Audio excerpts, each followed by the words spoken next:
ಉತ್ತರಾಯಣ ಎನ್ನುವುದು ಪ್ರಪಂಚದಲ್ಲೇ ಜ್ಞಾನದ ಬೆಳಕು ಹರಿಯುವಂತಹ ಸಮಯ. ದೇವತೆಗಳಾದಂತಹ ನಮ್ಮ ಪಾಲಿಗೆ ಇದು ಹಗಲು ಹೌದು. ಈ ಸಮಯದಲ್ಲಿ ಸುಧರ್ಮ ಸಭೆಯನ್ನು ಒಂದು ಸೇರಿಕೊಂಡಿದ್ದೇನೆ. ಇದು ಸುಧರ್ಮ ಸಭೆಯೂ ಹೌದು, ಸುಮನಸ್ಕರ ಸಭೆಯೂ ನಿಜ. ಇಲ್ಲಿ ಇರುವಂತಹ ವೈಭವಗಳನ್ನು ಕಾಣುವಾಗ ಹಿಗ್ಗುವ ಕುಗ್ಗುವ ಸ್ವಭಾವ ನನ್ನದಲ್ಲವಾಗಿದ್ದರೂ ಕೂಡ ಮನಸ್ಸು ಆನಂದದಿಂದ ತುಂಬಿ ಹರಿಯುತ್ತಾ ಇದೆ. ಕೊರತೆ ಎನ್ನುವಂತಹ ಶಬ್ದದ ಪರಿಚಯ ಈ ನಾಕಕ್ಕೆ ಇಲ್ಲ. ಇಲ್ಲಿರುವಂತಹ ವಿಶಿಷ್ಟವಾದಂತಹ ವಸ್ತುಗಳು ಪ್ರಪಂಚದ ಬೇರೆ ಯಾವ ಕಡೆಯಲ್ಲಿಯೂ ಕಾಣಸಿಗುವುದಕ್ಕೆ ದುರ್ಲಭ. ಇಲ್ಲಿಯ ಅಧಿಪತ್ಯ ನನಗೆ ದೊರಕಿದ್ದು ಸುಲಭದಲ್ಲೇನೂ ಅಲ್ಲ. ಮೇಘವಂತ ಪರ್ವತವನ್ನು ಸೇರಿ 100 ಯಾಗಗಳನ್ನು ಮಾಡಿದ ಆ ಕರ್ಮದ ಫಲವಾಗಿ ನಾಕಲೋಕದ ಅಧಿಕಾರ ನನಗೆ ಲಭಿಸಿದೆ.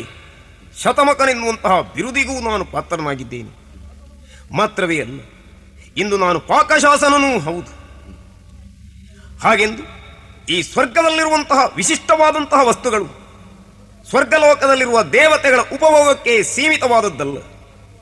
ಸ್ವರ್ಗದಲ್ಲಿ ಪ್ರವಹಿಸುತ್ತಿರುವಂತಹ ಜಂಬೂ ನದಿ, ಅದರ ಇಕ್ಕೆಲಗಳಲ್ಲಿರುವಂತಹ ಮರಳು ಮಣ್ಣಿನ ಕಣಗಳಿಂದ ನಿರ್ಮಿತವಾದದ್ದಲ್ಲ, ಚಿನ್ನದ ಧೂಳಿನಿಂದ.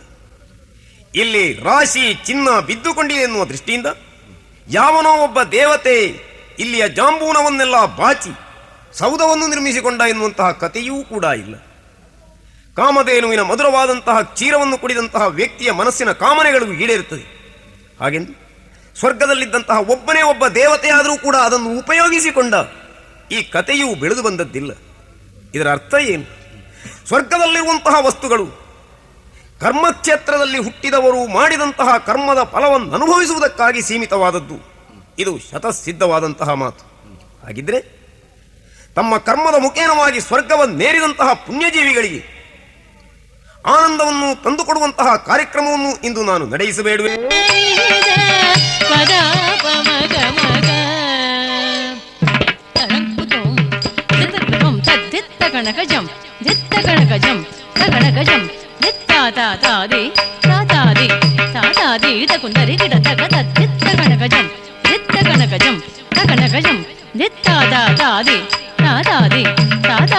ಕುಂದರಿ ಕಿಡತಗ ತದ್ದಿತ್ತ ಗಣಗಜಂ ದಿತ್ತ ಗಣಗಜ ತಗಣಗಜಂ ಧರಿತ್ತ ಧಣತ್ತ ಜಣುತ್ತ ದಿಮಿತ್ತ ತದ್ದಿತ್ತ ಕೃತಗೃತಂ ತದ್ದಿತ್ತ ಕೃತಗೃತಂ ತದ್ದಿತ್ತ ಕೃತಗೃತಂ ತದ್ದಿತ್ತ ಗಣಗಜಂ ದಿತ್ತ ಗಣಗಜಂ ತಗಣಗಜ ಧರಿತ್ತ ಧಣತ್ತ ಜಣುತ್ತ ದಿಮಿತ್ತ ತದ್ದಿತ್ತ ಕೃತಗೃತಂ ತದ್ದಿತ್ತ ಕೃತಗೃತಂ ತದ್ದಿತ್ತ ಕೃತಗೃತಂ ತದ್ದಿತ್ತ ಗಣಗಜಂ ದಿತ್ತ ಗಣಗಜಂ ತಗಣಗಜ ಧರಿತ್ತ ಧಣತ್ತ ಜಣುತ್ತ ದಿಮಿತ್ತ ತದ್ದಿತ್ತ ಕೃತಗೃತಂ ದಿತ್ತ ಕೃತಗೃತಂ ತಕ್ಕೃತಗೃತಂ ಕೃತಗೃತಂ ತಗೃತಂ ಸಾನಿಧ ಚಿತ್ರಲೇಖೆ ಅವಲಯದಿಂದ ಕೂಡಿದಂತಹ ನಿನ್ನ ನರ್ತನವನ್ನು ನಿಲ್ಲಿಸು.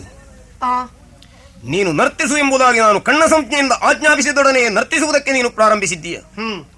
ಆದರೆ ನಿನ್ನ ನರ್ತನದ ಕಾರ್ಯಕ್ರಮದ ಉದ್ದೇಶ ಏನು ಎನ್ನುವುದನ್ನು ನೀನು ಅರ್ಥ ಮಾಡಿಕೊಳ್ಳಿಲ್ವಿ. ಅವಲಯದಿಂದ ಕೂಡಿದಂತಹ ನಿನ್ನ ಕುಣಿತ ಯಾವುದೇ ಕೃತಿಯಲ್ಲಾದರೂ ಏಕಾಗ್ರತೆ ಬೇಕು. ಅದರಲ್ಲಿಯೂ ನಿನ್ನದ್ದು ಭರತನಾಟ್ಯ. ನಿನ್ನ ಈ ಕೃತಿಯಿಂದಲಾಗಿ ಭರತ ಮುನಿಗೆ ಅಪಚಾರವಾಯಿತು. ಹಾ. ನಟರಾಜನೆನಿಸಿಕೊಂಡಂತಹ ಶಿವನಿಗೆ ನಿನ್ನಿಂದ ದ್ರೋಹವಾಯಿತು. ಅಯ್ಯೋ. ನರ್ತಿಸುತ್ತಿದ್ದಂತಹ ವೇಳೆಯಲ್ಲಿ ಹ್ಮ್. ನಿನ್ನ ಗಮನ ಇದ್ದಕ್ಕಿದ್ದ ಹಾಗೆ ಹರಿಣದತ್ತ ಸಾಗಿತಲ್ಲ. ಹಾ. ಇದರ ಅರ್ಥ ಏನು? ಹ್ಮ್. ನಿನ್ನ ಕೃತಿಯಲ್ಲಿ ಏಕಾಗ್ರತೆ ಇಲ್ಲ. ಹ್ಮ್. ನರ್ತನ ಅಂದರೆ ಕೇವಲ ಮನಸ್ಸಮಾಧಾನಕ್ಕೋಸ್ಕರವಾಗಿರುವುದಲ್ಲ, ಹ್ಮ್. ಅದು ಭಗವಂತನ ಆರಾಧನೆಯ ಒಂದು ಮಾಧ್ಯಮ. ಹಾ. ಆರಾಧಿಸುವಂತಹ ಕಾರ್ಯದಲ್ಲಿ ನೀನು ದ್ರೋಹವನ್ನೆಸಗಿದ್ದೀಯ. ಈ ಕಾರಣದಿಂದಲಾಗಿ ನೀನು ಸ್ವರ್ಗದಲ್ಲಿರುವುದಕ್ಕೆ ಅನರ್ಹೆ. ಭೂಲೋಕದಲ್ಲಿ ಜಿಂಕೆಯಾಗಿ ಹುಟ್ಟು. ಪ್ರಭಾ ಸ್ವಾಮಿ.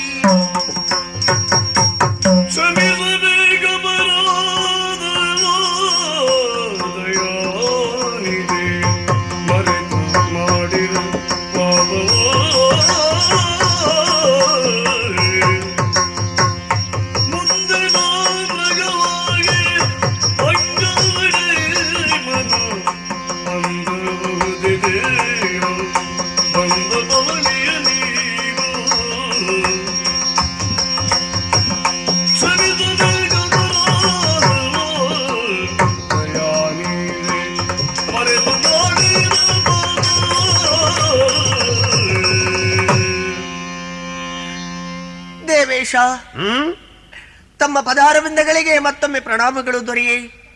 ನನ್ನಿಂದ ಅಪರಾಧವಾದುದೇನೋ ಸತ್ಯ. ಯಾಕೆ ಈ ಅಚಾತುರ್ಯ ನಡೆಯಿತು ನನಗಂತೂ ತಿಳಿಯದು. ಇಂದು ನಿನ್ನೆಯಿಂದಲ್ಲ ಈ ಕಾರ್ಯಕ್ರಮದಲ್ಲಿ ನಾನು ಭಾಗವಹಿಸುತ್ತಿದ್ದುದು. ಅದೆಷ್ಟೋ ಕಾಲದಿಂದಲೂ ಸನ್ನಿಧಾನದ ಸೇವೆಯನ್ನು ಮಾಡುತ್ತಿದ್ದವಳಲ್ಲವೇ. ಯಾಕೆ ಈ ಅಚಾತುರ್ಯ ನಡೆಯಿತು ಏನು? ಸ್ವಾಮಿ, ನಿಮ್ಮನ್ನೇ ಮೆಚ್ಚಿಕೊಂಡು ನೆಚ್ಚಿಕೊಂಡು ನಂಬಿಕೊಂಡು ಬಂದವರು ನಾವೆಲ್ಲ. ಸ್ವರ್ಗವಾಸಿನಿಯಾದಂತಹ ನಾನು ಭೂಲೋಕದಲ್ಲಿ ಮೃಗವಾಗಿರಬೇಕು ಎಂದರೆ ಅದು ತಮ್ಮ ಮನಸ್ಸಿಗೆ ಹಿತವೆನಿಸುತ್ತದೆಯೇ? ಅಲ್ಲ, ಆ ಸ್ಥಿತಿಯಲ್ಲಿ ನಾನು ಎಷ್ಟು ಕಾಲ ಅಲ್ಲಿ ಹೇಗೆ ಬಾಳಿರಲಿ ಪ್ರಭೋ? ನನಗೆ ತಾವು ಶಾಪವನ್ನಿತ್ತಿರಿ, ಒಂದು ಪರಿಮಾರ್ಜನೆಯ ದಾರಿಯನ್ನು ಸೂಚಿಸಬೇಕು, ನನ್ನನ್ನು ಉದ್ಧರಿಸಬೇಕೆಂದು ಕೈ ಜೋಡಿಸಿ ತಲೆಬಾಗಿಸಿ ಬೆನ್ನು ಬಗ್ಗಿಸಿ ನಿಮ್ಮ ಕಾಲಿಗೆರೆಗೆ ಬೇಡಿಕೊಳ್ತಾ ಇದ್ದೇನೆ. ಕಾಪಾಡಿ ಕಾಪಾಡಿ.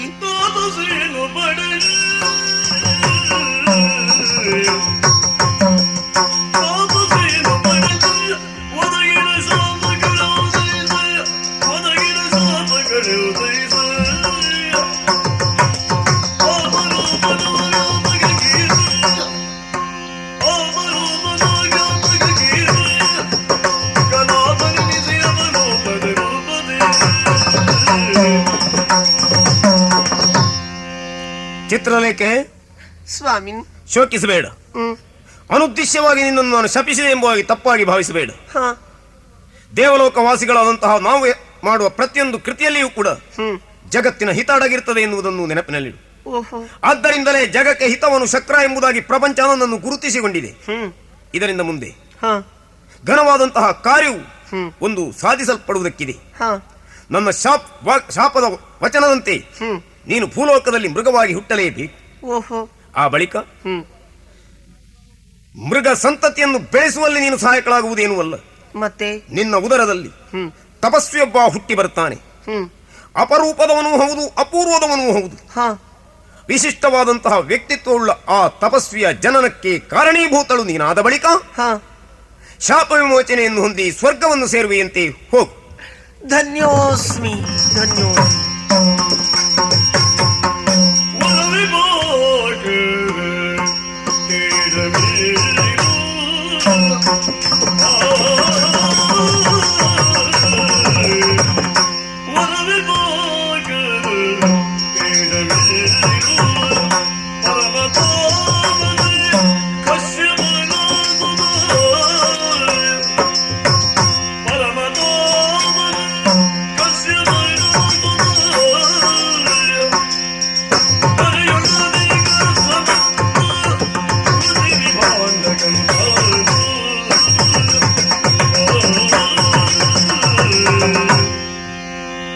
ನಮ್ಮ ತಂದೆ ಕಶ್ಯಪ ಬ್ರಹ್ಮರು, ಕಾಶ್ಯಪ ಋಷಿಗಳು ವಿದ್ಯುಕ್ತವಾಗಿ ಉಪನಯನಾದಿ ಸಂಸ್ಕಾರಗಳನ್ನೆಲ್ಲ ಮಾಡಿ ಶಾಸ್ತ್ರದ ಅಭ್ಯಾಸವನ್ನೂ ನಮಗೆ ಮಾಡಿದ ಮೇಲೆ ಶುದ್ಧ ವೈದಿಕರಾಗಿ ಹೇಳಿದರು, ಹೇಳಬೇಕಾದದ್ದನ್ನೆಲ್ಲ ಹೇಳಿದ್ದೇನೆ, ಮಾರ್ಗ ನೀವು ಅವಲಂಬಿಸಿಕೊಳ್ಳಬೇಕು. ಹೇಗೂ ಪೃಥ್ವಿಯಲ್ಲಿದ್ದೀರಿ, ಒಂದೋ ಪ್ರವೃತ್ತಿ ಇಲ್ಲ ನಿವೃತ್ತಿ, ಯಾವುದು ಬೇಕೋ ಸ್ವೀಕರಿಸುವುದು ವಿದ್ಯಾರ್ಥಿ. ನನ್ನ ಪುತ್ರ ಪ್ರತ್ಯೇಕ ವಿಭಾಂಡಕ, ನೀನು ಅನುಸರಿಸು. ಅಲ್ಲಿಂದ ತಂದೆಯವರ ಮಂತ್ರಾಕ್ಷತೆಯನ್ನು ತಲೆಯಲ್ಲಿ ಹಾಕಿಸಿಕೊಂಡು ಪ್ರಪಂಚವಿಡೀ ಸುತ್ತಾಡಿದೆ. ಯಾಕೆ ಸುತ್ತಾಡಿದೆ? ಒಂದು ಮಾತಿದೆ, ಬಲವಾದಂತಹ ಗಾಡಿ ಚಲಿಸಬೇಕಿದ್ರೆ ಮಾರ್ಗವೂ ಪ್ರಬಲವಾಗಿರಬೇಕು, ಹಳ್ಳತಿಟ್ಟುಗಳು ಇರಕೂಡದು. ಹಾಗಾದರೆ ಈ ಜೀವನದ ಗಾಡಿ ಮುಂದೆ ಸಾಗಲಿಕ್ಕೆ ಈ ಭಾರವಾದಂತಹ ಗಾಡಿಯನ್ನು ಧರಿಸಿಕೊಳ್ಳುವುದಕ್ಕೆ ಸರಿಯಾದಂತಹ ಮಾರ್ಗ ಯಾವುದು, ಆ ಪಥ ಎಲ್ಲಿದೆ ಅಂತ ಹುಡುಕುವಾಗ ಧರ್ಮ ಕರ್ಮ ಸಂಯೋಗದಿಂದ ಇದೋ ಪವಿತ್ರವಾದಂತಹ ಈ ತುಂಗಾ ನದಿ ತೀರ, ಈ ಪ್ರದೇಶ ನನ್ನಿಂದ ಆಕರ್ಷಿಸಲ್ಪಟ್ಟಿತು. ಮಾತ್ರವಲ್ಲ, ಕೆಲವಾರು ಸೂಚನೆಗಳು ಇಲ್ಲಿ ಸಿಕ್ಕಿದವು. ಪ್ರಕೃತಿಯಲ್ಲೇ ಕೆಲವು ವೈಚಿತ್ರ್ಯಗಳು. ಉಪದೇಶ ಮಾಡಿದ್ದಾರೆ ನಮ್ಮ ತಂದೆಯವರು. ಉಪನಿಷತ್ತು ಅದನ್ನೇ ಘೋಷಿಸ್ತದೆ, ಸರ್ವಂ ಬ್ರಹ್ಮಮಯಂ ನೇಹ ನಾನಾಸ್ತಿ ಕಿಂಚನ. ಇಲ್ಲಿ ಬೇರೆ ಇಲ್ಲ, ಒಂದೇ ಇದೆ. ಆ ಒಂದು ಯಾವುದು? ಅದೇ ಬ್ರಹ್ಮ, ಅದು ಅಖಂಡ. ಆ ಬ್ರಹ್ಮವೇ ಭ್ರಮಾದೃಷ್ಟಿಯಿಂದ ಅನೇಕವಾಗಿ ತೋರ್ತದೆ. ಈ ಅನೇಕತ್ವ ದೃಷ್ಟಿಯಿಂದ ಯಾವಾಗ ಗೋಚರವಾಯಿತು ಆವಾಗ ಉಳಿಯುವುದೇ ಏಕಂ. ಅದನ್ನೇ ಏಕಂ ಸದ್ವಿಪ್ರಾಬಹುದಾ ವದಂತಿ. ಸತಾದದ್ದು ಒಂದೇ. ಇದನ್ನು ಪ್ರಾಪಿಸುವುದಕ್ಕೆ ಪ್ರವೃತ್ತಿ ಮತ್ತು ನಿವೃತ್ತಿ. ಪ್ರವೃತ್ತಿ ನನಗೆ ದಕ್ಕುವುದಿಲ್ಲ. ಪ್ರವೃತ್ತಿ ಮಾರ್ಗದಲ್ಲಿ ಹೋಗಬೇಕಾಗಿದ್ದರೆ ಹಲವಾರು ಸಂಪತ್ತುಗಳನ್ನು ನಾವು ಸಂಗ್ರಹಿಸಿಕೊಳ್ಳಬೇಕಾಗ್ತದೆ. ಸಂಗ್ರಹಿಸಿ ಅದನ್ನು ತ್ಯಾಗರೂಪದಿಂದ ನಾವು ಹಂಚಬೇಕಾಗ್ತದೆ. ಸಂಪಾದಿಸುವ ಕೆಲಸವೇ ಬೇಡ, ಸಂಪಾದಿಸಿದರೆ ತಾನೇ ದಾನ ಧರ್ಮ ಯಜ್ಞ ಮಾಡಬೇಕಾದ್ದು. ಆದರೆ ನಾವಾಗಿ ಪೂರ್ವಾರ್ಜಿತವಾಗಿ ಸಂಪಾದಿಸಿಕೊಂಡದ್ದು ಕೆಲವಿದೆ, ಜನ್ಮಾಂತರದ ವಾಸನೆಗಳು. ಈ ದ್ರವ್ಯಗಳೇ ನಮ್ಮಲ್ಲಿ ಇವೆ. ಅವು ಅನುಕೂಲಗಳೂ ಆಗಿ ಇವೆ, ಪ್ರತಿಕೂಲಗಳಾಗಿಯೂ ಇವೆ. ಆದರೆ ಪ್ರತಿಕೂಲಗಳಾದದ್ದನ್ನು ಅನುಕೂಲಕರವಾಗಿ ಮಾಡುವುದರಲ್ಲೇ ನಮ್ಮ ಸಂಸ್ಕಾರ, ನಮ್ಮ ಬುದ್ಧಿವಂತಿಕೆ ಇರುವುದು. ಕಲ್ಲಾದರೆ ಏನು? ಒಳ್ಳೆ ಶಿಲ್ಪಿಯ ಶಿಲ್ಪದೃಷ್ಟಿ ಅದರ ಮೇಲೆ ಬಿತ್ತು ಅಂತಾದರೆ ಅದು ವಿಗ್ರಹವಾಗುವುದಿಲ್ಲವೇ? ಪಾಷಾಣವೇ ಆದರೇನು? ಶಂಖಭಾಷಾಣ ಆದರೇನು? ಒಳ್ಳೆ ಧನ್ವಂತರಿಯ ಕೈಯಲ್ಲಿ ಸಿಕ್ಕಿದರೆ ಅದು ಅಮೃತೋಪಮವಾದಂತಹ ಔಷಧಿ ಆಗುವುದಿಲ್ಲವೇ? ಮನುಷ್ಯ ಬುದ್ಧಿಜೀವಿ. ಬುದ್ಧಿಯಿಂದ ಈ ಪ್ರತಿಕೂಲಗಳಾಗಿ ಹುಟ್ಟಿದ್ದನ್ನೇ ಅನುಕೂಲಗಳನ್ನಾಗಿ ಮಾಡಿಸಿಕೊಳ್ಳುವಲ್ಲಿದೆ ಮನುಷ್ಯತ್ವದ ಹೆಚ್ಚುಗಾರಿಕೆ. ಈ ವಿಶ್ವಾಸ ನನಗೆ ಬಾಲ್ಯದಿಂದಲೇ ಮೂಡಿದ್ದರಿಂದ, ಈ ಪ್ರದೇಶದಲ್ಲಿ ನನಗೆ ಅದರ ಸೂಚ್ಯವಾದಂತಹ ಕೆಲವು ಕಂಡದ್ದರಿಂದ, ಇಲ್ಲಿ ಜಾತಿ ವೈರವನ್ನು ಬಿಟ್ಟು ಮೃಗ ಪಕ್ಷಿಗಳೂ ಕೂಡ ವ್ಯವಹರಿಸ್ತಾ ಇದ್ದಾರೆ. ಅದು ಮಾತ್ರ ಅಲ್ಲ, ಎಷ್ಟೋ ಸಲ ನಾನು ಕಂಡಿದ್ದೇನೆ. ಹೇಗೆ ಹಾವು ಹೆಡೆಬಿಚ್ಚಿ, ಇಲಿ ಹೆಗ್ಗಣಗಳು ಬಸರಿಯಾದರೆ ಅದಕ್ಕೆ ಕೊಡೆಯಂತೆ ನೆರಳನ್ನು ನೀಡ್ತಾ ಇದೆ. ತುಂಗಾ ನದಿಗೆ ನಾನು ಸ್ನಾನಕ್ಕೆ ಬಂದರೆ ಕೆಲವು ಸಲ ಕಪ್ಪೆಗೆ ಹೆಡೆಬಿಚ್ಚಿ ನೆರಳನ್ನು ಒದಗಿಸ್ತದೆ ಸರ್ಪ. ಇಲ್ಲಿದೆ ಸರ್ವಂ ಬ್ರಹ್ಮಮಯಂ, ಇಲ್ಲಿದೆ ಶುದ್ಧ ಅದ್ವೈತ. ಯಾರ ಪುಣ್ಯ ಪ್ರಭಾವವೋ ಗೊತ್ತಿಲ್ಲ. ಆದ ಕಾರಣ ಶಿವಾನುಗ್ರಹ ಇರಬೇಕು ಈ ಪ್ರದೇಶಕ್ಕೆ. ಇಲ್ಲಿಯೇ ಒಂದು ಸಣ್ಣ ಪರ್ಣಕುಟೀರ ಮಾಡಿಕೊಂಡು ನನ್ನ ನಿತ್ಯಾನುಷ್ಠಾನವನ್ನು ನಾನು ಮಾಡ್ತಾ ಹೋಗ್ತೇನೆ. ಸತ್ಯವೊಂದೇ ಬ್ರಹ್ಮವೊಂದೇ ಎಂಬ ಜ್ಞಾನ ನನ್ನ ಬುದ್ಧಿಗುಂಟು, ಅದರಲ್ಲಿ ಏನೂ ಸಂದೇಹ ಇಲ್ಲ. ನನಗೆ ಅಂತೇನು, ಎಲ್ಲವರಿಗೂ ಗೊತ್ತಾಗ್ತದೆ ಅದು ನಿತ್ಯ ಜೀವನದಲ್ಲಿ. ಗಾಢ ನಿದ್ರೆಯಲ್ಲಿ ತಾನೊಬ್ಬನೇ, ಬೇರೆ ಏನೂ ಇರೋದಿಲ್ಲ ಪ್ರಪಂಚದಲ್ಲಿ. ಆ ತಾನು ನಾಮರೂಪಾತ್ಮಕವಾಗಿಯೂ ಇರೋದಿಲ್ಲ. ಎಚ್ಚರ ಮತ್ತು ಸ್ವಪ್ನದಲ್ಲಿ ಮಾತ್ರ ನಾನು ಎಂಬುದು ದೇಹವೋ ನಾಮವೋ ಗುಣವೋ ಏನೋ ಆಗಿ ಪರಿಣಮಿಸ್ತದೆ. ಹೀಗೆ ದ್ವಂದ್ವಗಳಿರುವುದು ಜಾಗೃತ ಮತ್ತು ಸ್ವಪ್ನದಲ್ಲಿ ಮಾತ್ರ, ಸುಷುಪ್ತಿಯಲ್ಲಿ ಇಲ್ಲ. ಈ ನಿತ್ಯಾನುಭವ ನಮಗೆ ಆಗ್ತದೆ. ಹೌದು, ಸಕ್ಕರೆ ಅಂತ ಹೇಳಿದರೆ ಸಾಕು, ಸಕ್ಕರೆ ಬಗ್ಗೆ ಜ್ಞಾನ ಇದ್ದರೆ ಸಾಕು. ಸಕ್ಕರೆಯ ಸವಿಲಿಕ್ಕೆ ನಾಲಿಗೆ ತಯಾರಾಗಬೇಕೋ ಬೇಡ. ಹಾಗಾಗಿ ಬ್ರಹ್ಮದ ಕುರಿತಾದಂತಹ ಜ್ಞಾನ ನನಗುಂಟು, ಅಲುಗಾಡುವುದಿಲ್ಲ.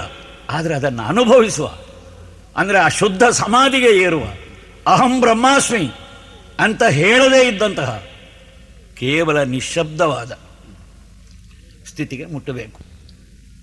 ಯಾಕೆ ಅಂತಂದರೆ ನಿರ್ವಾತ ಆಕಾಶ ಅಂತ ಒಂದುಂಟು.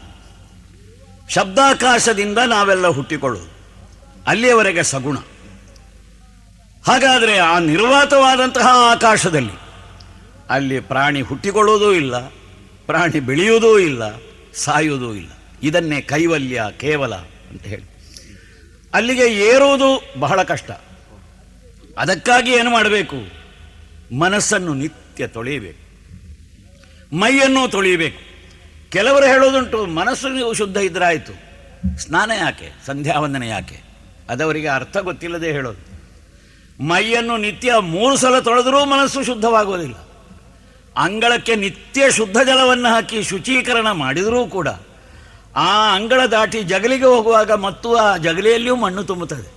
ಸಾಮಾನ್ಯ ಜನರಿಗೂ ಇದು ಗೊತ್ತಾಗ್ತದೆ. ಆದ ಕಾರಣ ದೇಹ ಶುದ್ಧಿ ಅನಿವಾರ್ಯ. ಅದಕ್ಕೋಸ್ಕರ ಪ್ರತಿ ದಿವಸ ಸುಪ್ರಭಾತಕ್ಕೆ ಎದ್ದು ನಾನು ಈ ತುಂಗಾ ನದಿಯಲ್ಲಿ ಮುಳುಗಿ ಸ್ನಾನ ಮಾಡಿ ನಿತ್ಯಕರ್ಮಾನುಷ್ಠಾನಗಳನ್ನು ಇಲ್ಲಿಯೇ ಪೂರೈಸಿ ನನ್ನ ಆಶ್ರಮದಲ್ಲಿ ಹೋಗಿ ಧ್ಯಾನ ಮಾಡೋದು ಕ್ರಮ ಹಾಗೆ. ಆದರೆ ಒಂದು, ನನ್ನ ಪುಣ್ಯಾಶ್ರಮದಲ್ಲಿ ನಾನು ಶಿವಧ್ಯಾನ ಮಾಡುತ್ತಾ ಮಾಡುತ್ತಾ ಮಾಡುತ್ತಾ ಅದು ಎಷ್ಟೋ ದಶಕಗಳು ಉರುಳಿದು ಇತ್ತೀಚೆಗೆ ನನ್ನ ಮನಸ್ಸಿನ ಮಲ ಅಂದರೆ ಈ ಕಶ್ಮಲ ಇದನ್ನೆಲ್ಲ ಸದಾಶಿವನು ಅನುಗ್ರಹ ರೂಪದಿಂದ ನಾಶ ಮಾಡ್ತಾನೆ, ಹರಿಸ್ತಾನೆ ಎಂಬಂತೆ ನಾನು ಎಲ್ಲಿ ಧ್ಯಾನಕ್ಕೆ ಕೂತುಕೊಳ್ತೇನೋ ನನ್ನ ಸಮಕ್ಷಮದಲ್ಲಿಯೇ ಶಿವನು ಲಿಂಗರೂಪವಾಗಿ ಆವಿರ್ಭವಿಸಿದ್ದಾನೆ. ದೈನಂದಿನ ನನ್ನ ಕಣ್ಣಿಗೆ ಹೆಚ್ಚು ಹೆಚ್ಚು ಹೆಚ್ಚು ಹೆಚ್ಚು ಪ್ರತ್ಯಕ್ಷನಾಗಿ ಗೋಚರಿಸ್ತಾ ಇದ್ದಾನೆ. ದೈನಂದಿನ ಬೆಳೆದು ಬೆಳೆದು ಬೆಳೆದು ಬರ್ತಾ ಇದ್ದಾನೆ. ಹಾಗಾಗಿಯೇ ನನ್ನ ಹೃದಯದ ಭಾವ, ನನ್ನ ಸ್ವರೂಪ ಅದೇ ಶಿವಲಿಂಗವಾಗಿ ಪರಿಣಮಿಸಿದೆ.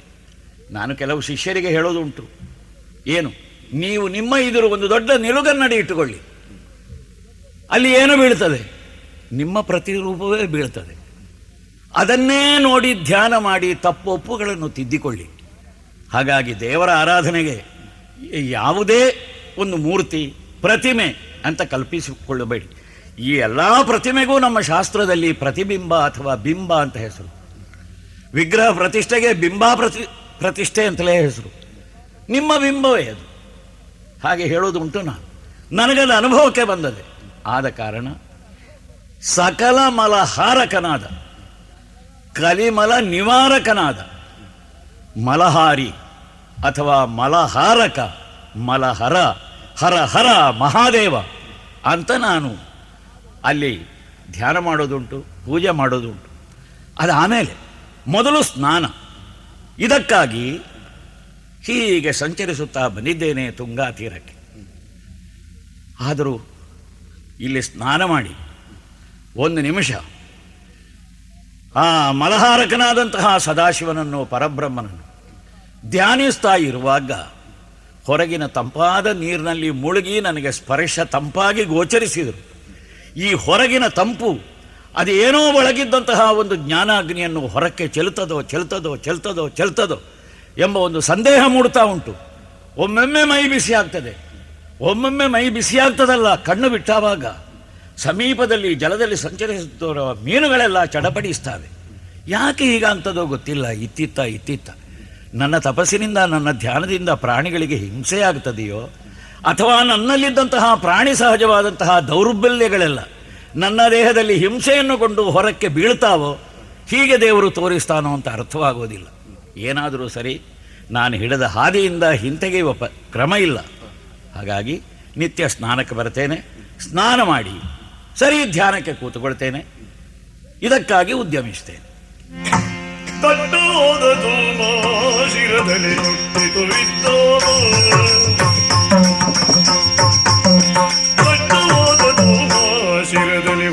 ವಿದ್ದವ ಇದ್ದವ ಎದು ತಲೆ ಬಿಟ್ಟೋಡದ ಕಂಗೆಟ್ಟು ಮಾರಿದರು ದಟ್ಟ ಸುರದಗಲ್ಲ ಕೆಟ್ಟವ ಎದು ತಲೆ ಬಿಟ್ಟೋಡದ ಕಂಗೆಟ್ಟು ಮಾರಿದರು ದಟ್ಟ ಸುರದಗಲ್ಲ.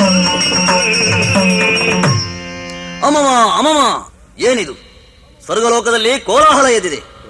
ದೇವತೆಗಳೆಲ್ಲ ಚಲ್ಲಾಪಿಲ್ಲಿಯಾಗಿ ಓಡ್ತಾ ಇದ್ದಾರೆ, ದಿಕ್ಕೆಟ್ಟು ಓಡ್ತಾ ಇದ್ದಾರೆ. ಅಗ್ನಿಯಾದಂತಹ ನನಗೆ ಪ್ರಜ್ವಲಿಸುವುದಕ್ಕಾಗ್ತಾ ಇಲ್ಲ. ವಾಯು ಬೀಸುವುದಕ್ಕೆ ಹಿಂಜರಿತಾ ಇದ್ದಾನೆ. ವರುಣ ಹರಿಯುವುದೇ ಇಲ್ಲ. ಇಂಥ ಸ್ಥಿತಿ ಯಾಕೆ ಅಂತ ನೋಡಿದಾಗ ಕೆಳಗೆ ಶೃಂಗಗಿರಿಯ ತಪ್ಪಲಿನಲ್ಲಿ ವಿಭಾಂಡಕ ಮಹರ್ಷಿ ಭಯಂಕರವಾದಂತಹ ತಪಸ್ಸನ್ನು ಮಾಡ್ತಾ ಇದ್ದಾನೆ.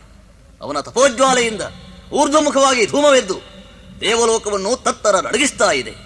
ಛೇ, ದೇವತೆಗಳೆಲ್ಲ ಬಂದು ನನ್ನಲ್ಲಿ ಗೋಳಿಡ್ತಾ ಇದ್ದಾರೆ. ಅಗ್ನಿದೇವ, ನೀನು ನಮಗೆ ಮುಖಪ್ರಾಯನಾದವ. ಹಾಗಾಗಿ ಈ ವಿಷಯವನ್ನು ದೇವರಾಜನಲ್ಲಿ ಸಮಾಲೋಚಿಸಿ ಏನಾದರೂ ಪರಿಮಾರ್ಜನೆಯನ್ನು ಮಾಡಬೇಕು ಅಂತ ಹೇಳ್ತಾ ಇದ್ದಾರೆ. ಹಾಗಿದ್ರೆ ಭೂಲೋಕದಲ್ಲಿ ಏನು ನಡೆಯುತ್ತಾ ಇದ್ರೂ ಕೂಡ ಮುಖವಾಗಿ ಎಲ್ಲವನ್ನೂ ಸ್ವೀಕರಿಸಿ ದೇವತೆಗಳಿಗೆ ಅರ್ಪಿಸುವಂತಹ ಈ ಅಗ್ನಿ ಈ ಹೊತ್ತು ಅವರ ಕಷ್ಟದ ಸಮಯದಲ್ಲಿ ಸಹಾಯವನ್ನು ಮಾಡಬೇಕಾದ್ದು ನನಗೆ ಕರ್ತವ್ಯ. ಹಾಗಾಗಿ ದೇವರಾಜನಲ್ಲಿಗೆ ಹೋಗ್ತೇನೆ, ನೋಡೋಣ. ಪ್ರಭೋ ಅಗ್ನಿದೇವ, ಉದರದಿ ಬಹುವಿದ ವೇದನೆಯುದು ಉದರದಿ ಬಹುವಿದ ವೇದನೆಯುದು ಸದಮಲಾಕ್ಷಿಗಳು ಉರಿಯುತ್ತಲಿಹುದು ಸದಮಲಾಕ್ಷಿಗಳು ಉರಿಯುತ್ತಲಿಹುದು ಕರಚರಣದ ಬಲ ಕುಂದುತ್ತಲಿಯುವುದು ಕರಚರಣದ ಬಲ ಕುಂದುತ್ತಲಿಯುವುದು ಸುರವರ ಎಂಬುದು ರಕ್ಷಿಸಬೇಕು.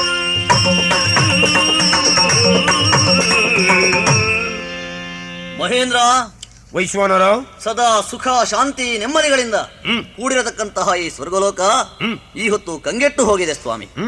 ಬೇರೇನೂ ಅಲ್ಲ, ಅದೋ ಭೂಲೋಕದಲ್ಲಿ ಯಾರೋ ಒಬ್ಬ ಮಹಾತ್ಮ ವಿಭಾಂಡಕ ಎನ್ನುವಂತಹ ಮಹರ್ಷಿ ತಪವನ್ನಾಚರಿಸ್ತಾ ಇದ್ದಾನೆ.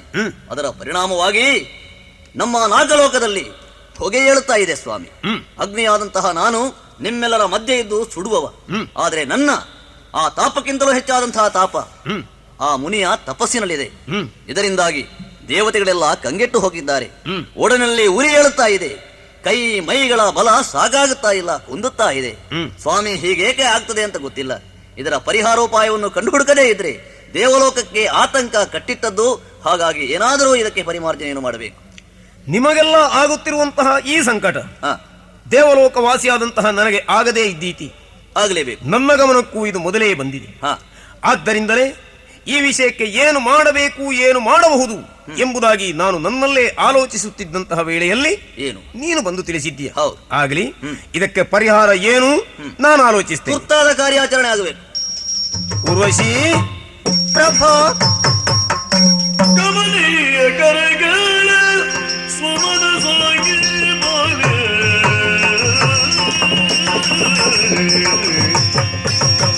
ಕಮನೀಯ ಕರಗಳ ಸುಮನ ಸಾಗಿ ಬಾಲ ಶೀಲೆ ಊರ್ವಶಿ ಇಂದಿನದು ಶೀಲೆ ಊರ್ವಶಿ ಇಂದಿನದು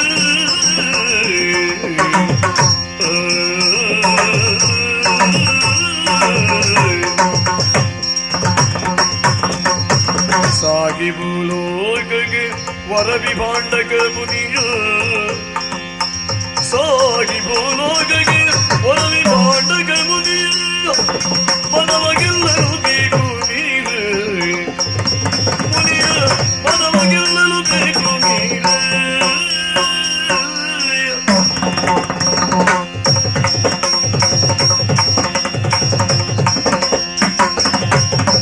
ಸಾಗಿ ಭೂಲೋಕಗೆ ವರ ವಿಭಾಂಡಕ ಮುನಿಯ ಮುನಿಯ ಮನವಗೆಲ್ಲರೂ ಬೇಕು ನೀನು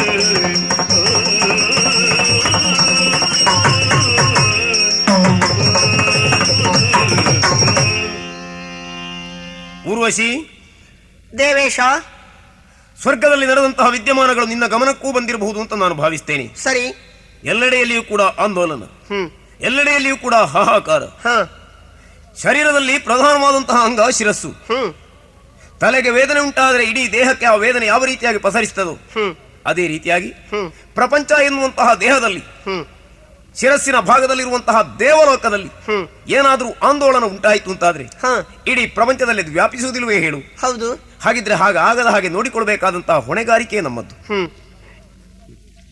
ಈ ರೀತಿಯಾಗಿ ದೇವಲೋಕದ ಜೀವನ ಅಸ್ತವ್ಯಸ್ತವಾಗುವುದಕ್ಕೆ ಕಾರಣ ಏನು? ಏನು? ಭೂಲೋಕದ ಅಲ್ಲಿ ತುಂಗಾ ನದಿ ತೀರದಲ್ಲಿ ವಿಭಾಂಡಕನೆನ್ನುವಂತಹ ತಪೋಧನನೊಬ್ಬ ಹಗಲೆನ್ನದೆ ಇರುಳೆನ್ನದೆ ಸುತ್ತಮುತ್ತನ ಪರಿವೆಯನ್ನು ಮರೆತು ಕಠಿಣವಾದಂತಹ ತಪಸ್ಸನ್ನು ಆಚರಿಸ್ತಾ ಇದ್ದಾನೆ. ಆತನ ತಪಸ್ಸಿನ ಜ್ವಾಲೆ ದೇವಲೋಕಕ್ಕೂ ಕೂಡ ಹಬ್ಬಿದೆ. ಆ ಬೇಗೆಯಿಂದ ಇಲ್ಲಿರುವಂತಹ ದೇವತೆಗಳೆಲ್ಲ ತತ್ತರಿಸ್ತಾಳೆ. ಕೇವಲ ದೇವಲೋಕಕ್ಕೆ ಆತನ ತಪಸ್ಸಿನ ಪ್ರಭಾವ ಸೀಮಿತವಾಗಿರ್ತಿದ್ರೆ ನಾವು ವೇದನೆಯನ್ನು ಅನುಭವಿಸಿ ಸುಮ್ಮನಾಗಬಹುದಿತ್ತು, ನಿಜ. ಆದರೆ ನಾಳಿನ ದಿನ ಅದು ಪ್ರಪಂಚಕ್ಕೂ ಹಬ್ಬುತ್ತದೆ. ಆದ್ದರಿಂದಲೇ ಆತನ ತಪಸ್ಸನ್ನು ಭಗ್ನಗೊಳಿಸುವಂತಹ ಈ ಕಾರ್ಯ ನಿನ್ನಿಂದಾಗಬೇಕು. ಮಹಾಪ್ರಭು, ಈ ಹೊತ್ತು ನನ್ನನ್ನು ಕರೆದು ತಾವು ಆಜ್ಞಾಪಿಸುತ್ತಿರುವ ವಿಷಯದ ಬಗ್ಗೆ ನಾನು ಆಲೋಚಿಸಿದ್ರೆ ನನ್ನ ಅಂತರಂಗದಲ್ಲಿ ಯಾಕೋ ಒಂದು ರೀತಿಯ ಭಯ ಉಂಟಾಗ್ತಾ ಇದೆ. ಕಾರಣವೇನು ಬಲ್ಲಿರಾ? ಏನು? ಈ ಹಿಂದೆ ನಡೆದಂತ ಅದೆಷ್ಟೋ ಪ್ರಕರಣಗಳನ್ನು ತಾವು ನೆನಪಿಸಿಕೊಂಡಾಗ ತಪೋಧನರನ್ನು ಕೆಣಕಿದರೆ ಪರಿಣಾಮ ಏನಾಗ್ತದೆ ಅನ್ನುವುದು ತಮ್ಮ ಅವಗಾಹನೆಗೂ ಬಂದದ್ದಿದೆ. ಆದ್ದರಿಂದ ಸನ್ನಿಧಾನದಲ್ಲಿ ನನ್ನದೊಂದು ನಿವೇದನೆ ಇದೆ ಸ್ವಾಮಿ, ಕೇಳೋಣ. ಕೇಳಲೇ?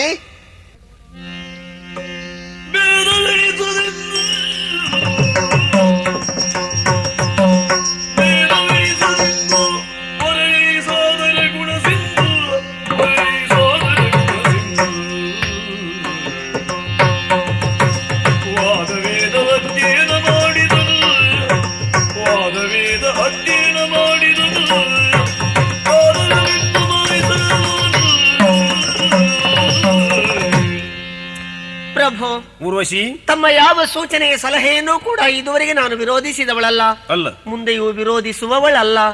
ಆದ್ರೆ ಆದ್ರೆ ತಪೋಧನರಾದಂತಹ ವಿಭಾಂಡಕರ ತಪೋ ಭಗ್ನಗೊಳಿಸುವುದು, ಅಯ್ಯೋ, ಅದನ್ನೆಣಿಸಿದರೆ ನನಗೆ ಭಯವಾಗ್ತಾ ಇದೆ. ಯಾಕೆಂದ್ರೆ ಯಾಕೆ? ಹಿಂದೊಂದು ಕಾಲ ರಂಬೆ ಹೀಗೆ ಋಷಿಯ ತಪಸ್ಸನ್ನು ಕೆಡಿಸುವುದಕ್ಕೆ ಹೋಗಿ ಕಲ್ಲಾಗಿ ಬಿದ್ದ ಕತೆ ತಮಗೂ ತಿಳಿದಿದೆ. ಅಂತೆಯೇ ನನ್ನ ಪರಿಸ್ಥಿತಿ ಆಯಿತು ಅಂತಾದ್ರೆ ಸನ್ನಿಧಾನದ ಸೇವೆಯನ್ನು ನಾನು ಮರೆತಿರಬೇಕಾದ ದುಸ್ಥಿತಿ ನನ್ನ ಪಾಲಿಗೆ ಬಂದೀತಲ್ಲ, ಹೀಗೆ ಭಯಗೊಂಡಿದ್ದೇನೆ. ನನ್ನ ಪ್ರಯತ್ನ ವಿಫಲವಾದರೆ ನಾನೇನು ಮಾಡ್ಲಿ? ವಾದ ವೇದವನ್ನೆಲ್ಲ ಅಧ್ಯಯನ ಮಾಡಿದಂತಹ ಸಾಧಕನಾದಂತಹ ಆ ಮಹರ್ಷಿ ಅವರ ಮನಸ್ಸನ್ನು ವಿಚಲಿತಗೊಳಿಸುವುದು ನನ್ನಿಂದ ಸಾಧ್ಯವೇ ಪ್ರಭು? ನಿನ್ನಿಂದ ಏನು ಸಾಧ್ಯ, ಎಷ್ಟು ಸಾಧ್ಯ, ಇದನ್ನು ಚೆನ್ನಾಗಿ ಆಲೋಚಿಸಿದವ ನಾನು. ಹೌದೇ? 100 ಮಂದಿ ಗಂಡುಸರಿಂದ ಆಗದೇ ಇದ್ದಂತಹ ಕಾರ್ಯ ಹೆಣ್ಣೊಬ್ಬಳಿಂದ ಆಗುತ್ತದೆ. ಹೆಣ್ಣಿನ ಕಡೆಗಣ್ಣಿನ ನೋಟಕ್ಕೆ ಬಲಿ ಬೀಳದೇ ಇದ್ದಂತಹ ಅಣ್ಣಗಳು ಪ್ರಪಂಚದಲ್ಲಿಲ್ಲವೂ ಋಷಿ ಚೆನ್ನಾಗಿ ನೆನಪಿನಲ್ಲಿಡು. ಆದ ಕಾರಣ ಆ ತಪಸ್ವಿಯಾದಂತಹ ವಿಭಾಂಡಕ ನಿನ್ನ ಮುಂದೆ ಏನೂ ಅಲ್ಲ. ಇನ್ನೂ ಒಂದು ವಿಷಯ ಇದೆ. ಆತನ ತಪಸ್ಸು ಹಾಳಾದ್ದರಿಂದ ನಮಗೆ ಏನು ಲಾಭ ಹೇಳು? ಆತ ತಪಸ್ಸಿನಲ್ಲಿ ಸಿದ್ಧಿಯನ್ನು ಸಂಪಾದಿಸಿಕೊಂಡಂತಾದ್ರೆ ನಮಗೆ ಏನು ನಷ್ಟ? ಆದ್ರೆ ಈಗ ಪರಿಪಕ್ವವಾಗುವಂತಹ ಕಾಲ ಸನ್ನಿಹಿತವಾಗದೇ ಇದ್ದ ಕಾರಣವೇ ಆತನ ತಪಸ್ಸು ಅರ್ಧದಲ್ಲಿ ನಿಲ್ಲಲೇಬೇಕು. ಇದು ವಿಧಿ ನಿಯಮ. ನೀನು ಕಾರ್ಯೋನ್ಮುಖಳಾಗು. ಪ್ರಭು, ಈಗ ನನ್ನ ಮನಸ್ಸಿಗಂತೂ ಸಮಾಧಾನ ಸಿಕ್ಕಿತು. ಹಿಂದೊಂದು ಕಾಲ ಪರಶುವನ ತಪಸ್ಸನ್ನು ಆಚರಿಸುತ್ತಿರುವಂತಹ ಕಾಲದಲ್ಲಿ ಅವನಿಂದ ತನಗೇನಾದರೂ ತೊಂದರೆಯಾದೀತೋ ಇದನ್ನು ಎಣಿಸದೆ ಸತಿಯ ಮಾತನ್ನೂ ಧಿಕ್ಕರಿಸಿ ನಿಮ್ಮ ಮಾತನ್ನು ಒಪ್ಪಿ ತನ್ನನ್ನೇ ತಾನು ಹೊತ್ತಿಸಿಕೊಂಡ ಮನ್ಮಥನ ಕಥೆಯನ್ನು ಕೇಳಿದ್ದೇನೆ. ಹಾಗಾದ್ರೆ ಬಹುಜನರ ಹಿತವನ್ನು ಲಕ್ಷಿಸಿ ತನಗೆ ಯಾವ ಕಷ್ಟ ಬಂದರೂ ಎದುರಿಸ್ತೇನೆ ಎನ್ನುವ ಮನಸ್ಥೈರ್ಯದಿಂದ ನಾನು ಹೊರಡುವವಳಿದ್ದೇನೆ.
ಚಲುವಿನ ಕಣಿ ಮಾರನರಗಿಣಿ,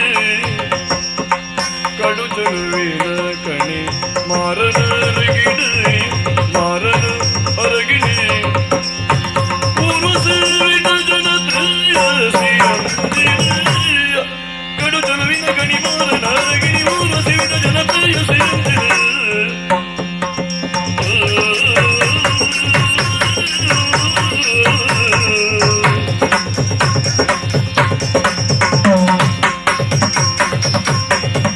ಕಡು ಚಲುವಿನ ಗಣಿ ಮಾರನ ಅರಗಿಣಿ ಪುರುಷರಿನ ಜನತೆಯ ಶ್ರೀಯಂದಿನ.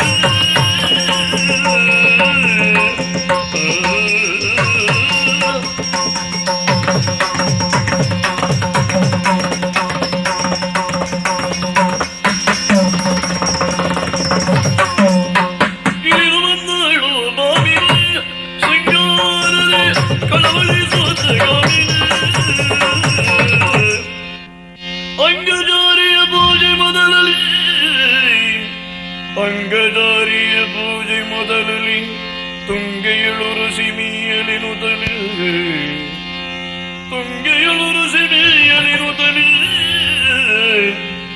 ಮಂಗಳಾಂಗರ ಸ್ಮರಿಸಿ ಬಂದನು ವರವಿಭಾಂಡಗನು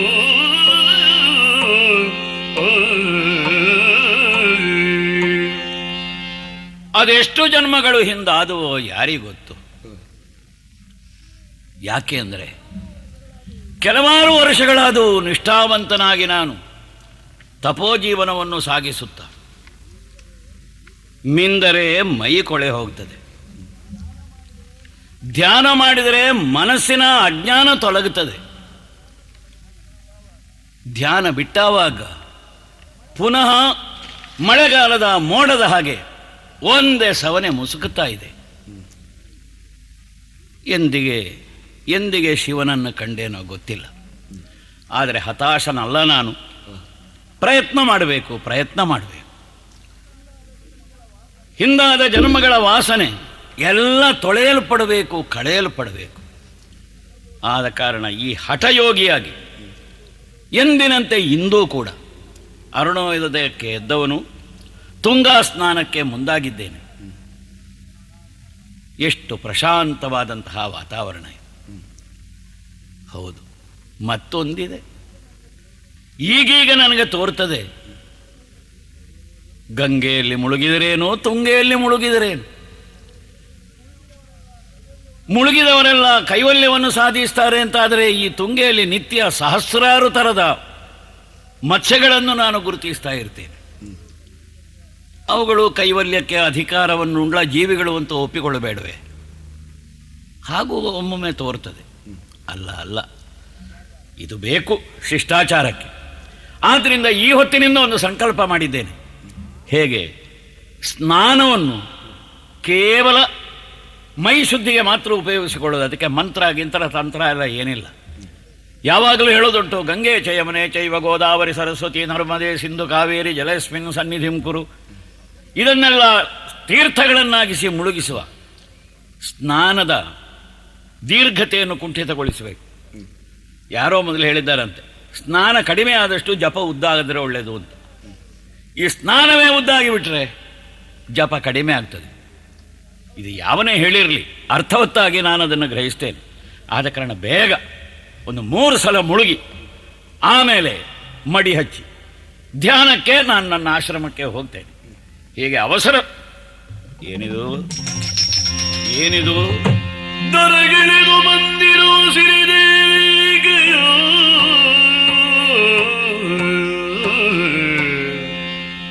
ದರಗಿಳಿದು ಬಂದಿರೋ ಸಿರಿದೇಗೆಯೋ ವರವಾಣಿ ಪಾರ್ವತಿಯೋ ಬೆರೆಯುವ ಊರ್ವಶಿಯೋ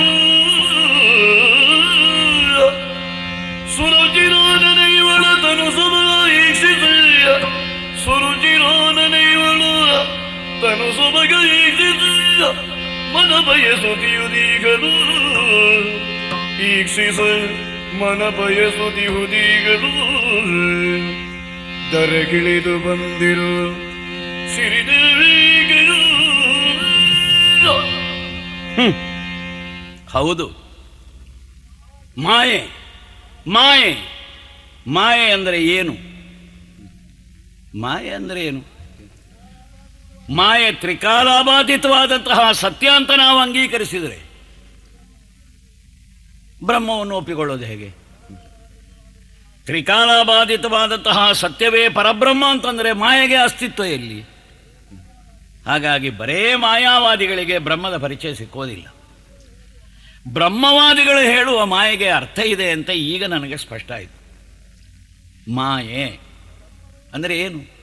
ಬ್ರಹ್ಮವೇ ಇನ್ನೊಂದು ಥರದಲ್ಲಿ ರಂಜಿಸುವ ಸ್ವರೂಪದಿಂದ ಪ್ರಕಟವಾಗುವುದು, ಅದೇ ಮಾಯೆ. ಹಾಗಾಗಿಯೇ ನಮ್ಮ ಪುರಾಣಗಳಲ್ಲಿ ಹೇಳ್ತಾರೆ, ಶಿವ ಮಾಯೆ, ಅವಳಿಗೆ ಶಿವೆ ಅಂತ ಹೆಸರು, ಪಾರ್ವತಿ ಅಂತ ಹೆಸರು, ಭವಾನಿ ಅಂತ ಹೆಸರು. ಹಾಗೆ ವಿಷ್ಣು ಮಾಯೆ, ವಿಷ್ಣು ಮಾಯೆಗೆ ವೈಷ್ಣವಿ, ಮಹಾಲಕ್ಷ್ಮಿ ಇತ್ಯಾದಿ ಹೆಸರು. ಸೃಷ್ಟಿಕರ್ತನಾದಂತಹ ಬ್ರಹ್ಮ, ಬ್ರಹ್ಮನ ಮಾಯೆಗೆ ಏನು ಹೆಸರು? ಬ್ರಾಹ್ಮಿ. ಇತ್ಯಾದಿ ಇತ್ಯಾದಿ. ಮತ್ತೆ ಧಾರಾಳ ನಾಮಗಳಿರಬಹುದು. ಅಂತೂ ಬ್ರಹ್ಮನಲ್ಲಿಯೂ ಮಾಯೆ ಇದೆ, ವಿಷ್ಣುವಿನಲ್ಲಿಯೂ ಮಾಯೆ ಇದೆ, ಶಿವನಲ್ಲಿಯೂ ಮಾಯೆ ಇದೆ, ದೇವತೆಗಳಲ್ಲಿಯೂ ಮಾಯೆ ಇದೆ. ದೇವಮಾಯ ಅದೆಲ್ಲ ರಂಭೆ, ಊರ್ವಶಿ, ತಿಲೋತ್ತಮೆ ಈ ಹೆಸರಿನಿಂದ ಪ್ರಕಟವಾಗಿದೆ. ಹೌದು, ಆದುದರಿಂದಲೇ ಅದಕ್ಕೆ ಭಿನ್ನವಾಗಿ ಇದಿಲ್ಲ. ವಿಷ್ಣುವಿಗೆ ಭಿನ್ನವಾಗಿ ಲಕ್ಷ್ಮಿ ಇಲ್ಲ, ಶಿವನಿಗೆ ಭಿನ್ನವಾಗಿ ಪಾರ್ವತಿ ಇಲ್ಲ. ಶಿವನೇ ಪಾರ್ವತಿ, ಲಕ್ಷ್ಮಿಯೇ ನಾರಾಯಣ. ಹೀಗೆ ತಿಳಿಬೇಕು ಅಂತ ನಮಗೆ ಗುರುಪಾಠ. ಮಾಯೆ ಅಂತ ಅದು ಕಾಣಲ್ಪಡುವಂಥದ್ದು. ಅದನ್ನೂ ಈಜಿ ಆ ಕಡೆಗೆ ದಾಟಿದರೆ ಬ್ರಹ್ಮಪ್ರಾಪ್ತಿ ಆಗ್ತದೆ. ಸಾಗರದಲ್ಲಿ ಅಲೆಗಳೇ ಹೇಗೋ ಆ ಅಲೆಗಳ ಹಾಗೆ ಈ ಮಾಯಾ ತರಂಗಗಳು. ಸಮುದ್ರ ಇಲ್ಲದಿದ್ದರೆ ಅಲೆಗಳ ಉತ್ಪತ್ತಿ ಸ್ಥಾನ ಎಲ್ಲಿ? ಬರೇ ಅಲೆಗಳಿಗೆ ಅಸ್ತಿತ್ವ ಎಲ್ಲಿ? ಹಾಗಾದರೆ ಅಲೆಯೂ ಕೂಡ ಪರ್ಯಾಯದಿಂದ ಸಮುದ್ರವೇ ಆಗಿರುವಂತೆ ಮಾಯೆಯೇ ಬ್ರಹ್ಮವಾಗಿದೆ. ಹಾಗಾದರೆ ಈ ಮಾಯೆ ಅಂತ ಹೇಳೋದು ಯಾಕೆ? ಮಾಯೆ ಪ್ರತ್ಯಕ್ಷವಾಗ್ತದೆ. ಹಾಗಾಗಿ ಪ್ರತ್ಯಕ್ಷವಾಗೋದ್ರಿಂದ ಮಾಯೆ ಮಾಯೆ ಅಂತ ನಾವು ಭ್ರಮಿಸಿ ಬಿಡ್ತೇವೆ. ಮಾಯೆಯನ್ನೇ ತಾಯೇ ನೀನೇ ಪರಬ್ರಹ್ಮ, ನೀನು ಹೆಣ್ಣು ಅಲ್ಲ ಗಂಡು ಅಲ್ಲ ಅಂತ ಮನಸ್ಸು ಅಪ್ಪಿಕೊಂಡ್ರೆ ಆವಾಗ ಕೈವಲ್ಯ. ನಮ್ಮಂಥ ಗಂಡಸರಿಗಾಗುವ ಕಷ್ಟ ಅದೇ. ನಾನು ಮೊದಲಿಂದ ಹೇಳೋದು ಹೌದು, ಜ್ಞಾನ ಉಂಟು, ಆದರೆ ಅನುಭವಕ್ಕಾಗುವಾಗ ಬರುವುದಿಲ್ಲ. ಆ ಮನಸ್ಸು ಚಂಚಲವಾಗಿದೆ. ಹಾಗೆ ಆಯ್ತಲ್ಲ ಈಗ ಇಲ್ಲಿ. ಹೆಣ್ಣು ಮಾಯೆ, ಮಣ್ಣು ಮಾಯೆ, ಹೊನ್ನು ಮಾಯೆ. ಯಾರಿಗೆ? ಅದರ ಬಗ್ಗೆ ದಾಹ ಇದ್ದವರಿಗೆ. ಅದರ ಬಗ್ಗೆ ದಾಹವೇ ಇಲ್ಲದಿದ್ದವರಿಗೆ ಹೆಣ್ಣು ಮಾಯೆಯಾದ ಕಥೆ ಇಲ್ಲ. ಭೂಮಿಯ ಬಗ್ಗೆ ಆಸೆ ಇಲ್ಲದಿದ್ದವರಿಗೆ ಭೂಮಿ ಮಾಯೆಯಾದ ಕಥೆ ಇಲ್ಲ. ಪರಸ್ಪರ ಈ ಬೇಕು ಎಂಬಂತಹ ಆಸಕ್ತಿಗೆ ಯಾವುದು ಹೇತುವಾಗ್ತದೆ, ಯಾವುದು ಅಪೇಕ್ಷಣೀಯವಾಗ್ತದೆ, ಅದಕ್ಕೆ ಮಾಯೆ ಅಂತ ಹೇಳು. ಈ ದೃಷ್ಟಿಯಿಂದ ಗಂಡು ಮಾಯೆ, ಹೆಣ್ಣಿಗೆ ಗಂಡು ಮಾಯೆ ಮುಖ್ಯ. ಪ್ರತಿಯೊಂದು ವಸ್ತುವನ್ನು ಕಾಣುವಂತಹ ಕಣ್ಣು ಮಾಯೆ, ಆ ಕಣ್ಣೇ ಒಳಗಣ್ಣು. ಈಗ ನನ್ನ ಈ ಒಳಗಣ್ಣು ಇದನ್ನು ಬೇಕು ಬೇಕು ಬೇಕು ಅಂತ ಬಯಸ್ತದೆ. ಬಹುಶಃ ಅದೆಷ್ಟೋ ಬಿಡಲಾಗದೇ ಇದ್ದದ್ದನ್ನು ಬಿಟ್ಟಿದ್ದೇನೆ ಹಠದಿಂದ. ಮಕ್ಕಳು ಹಿರಿಯರ ಅಪ್ಪಣೆಯಂತೆ ಅವರ ಒತ್ತಡಕ್ಕೆ ಮಣಿದು ವ್ರತ ಮಾಡಿದ್ದಾರೆ, ಮನಸ್ಸಿದ್ದಲ್ಲ. ಹಾಗಾಗಿ ಮನಸ್ಸಿನ್ನೂ ಬಾಲಿಶವಾದಂತಹ ಹಸಿವೆ ಬಾಯಾರಿಕೆಯಿಂದ ಕೂಡಿಕೊಂಡಿದೆ. ಹಾಗಾಗಿಯೇ ಇವಳ ಬಗ್ಗೆ ನನಗೆ ಕಲ್ಪನೆ ಬರುವುದು. ಅಥವಾ ದೇವಲೋಕದ ಅಪ್ಸರ ಸ್ತ್ರೀಯರಲ್ಲಿ ಯಾರಾದರೂ ಒಬ್ಬಳಾಗಿರಬಹುದೇ? ಅಂತೂ ದೈವೀ ಸಂಪತ್ತಿನ ನಾಡಿನಿಂದ ಇಳಿದು ಬಂದಂತಹ ದೈವೀ ಮಾಯೆ ಎಂಬುದು ಸ್ಪಷ್ಟ. ಮಾಯೆಯನ್ನು ಕಂಡು ಆಕೃಷ್ಟರಾಗದೇ ಇದ್ದವರು ಯಾರೂ ಇಲ್ಲ. ಆಗದು ಆಗದು ಆಗದು ಆಗದು ಆದರೂ ಮನಸ್ಸು ಆ ಕಡೆಗೆ ಸಾಗುತ್ತಾ ಇದೆ. ಇಂದು ಮನದಲ್ಲಿ ಯೋಚಿಸುತ್ತಲಿ ಕಂದು ಶರದುರಿಯಿಂದ ಬಾಳಲಿ. ಇಂದು ಮನದಲ್ಲಿ ಯೋಚಿಸುತ್ತಲಿ ಕಂದು ಶರದುರಿಯಿಂದ ನಾನು ನೀ ಮುನಿಗಾಂತ ನಿರಜಲದೊಳಗೆ ತಸ್ಕರಿಸಬೇಡ. ಮುನಿಗಾಂತ ನಿರ ಜಲದೊಳಗೆ ತಸ್ಕರಿಸಬೇಡ.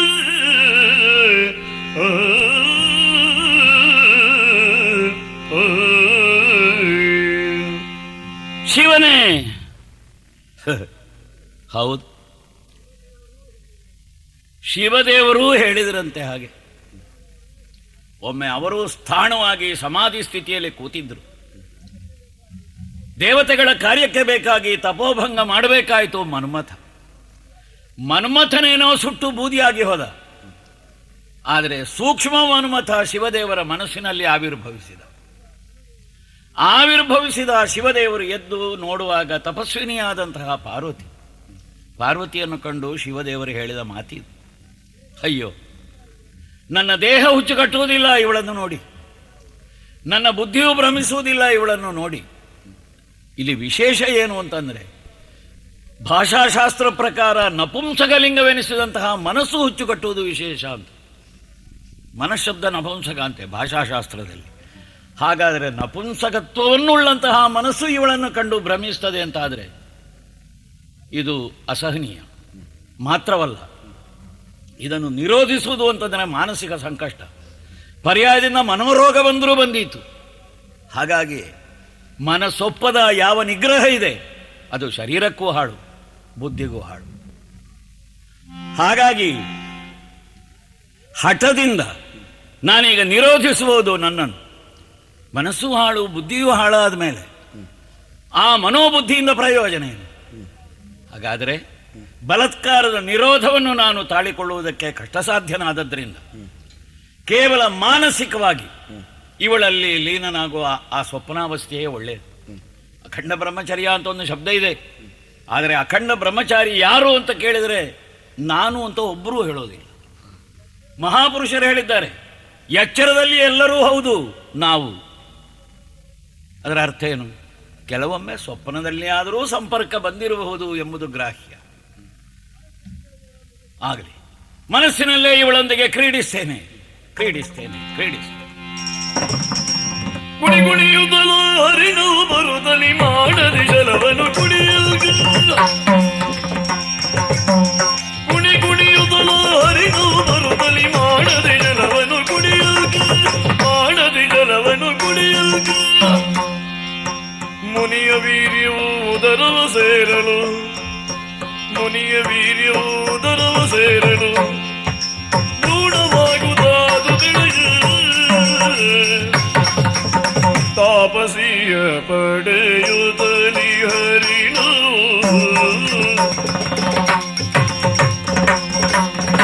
ತಾಪಸಿಯ ಪಡೆಯುತ್ತಲಿ ಹರಿಣು. ಶಾಪವಿರೈತಳಾಗಿ ವಂದಿನು.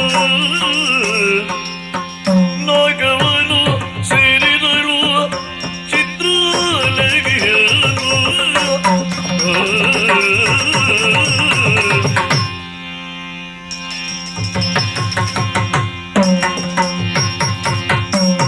ಬಂದು ಗಂಡನು ಬಾಲನು. ಬಂದು ಕಂಡನು ಬಾಲನು ವಿಪಾಂಡಕ ಕಂದು ಕೊರಳನ ರೂಪನು. ಇಂದು ಬೆತ್ತಿರುವ ಮಾದೆಯ ಯಾದಗೆ ಗಂಧನನು ತೊರೆದೊಳಗೆ.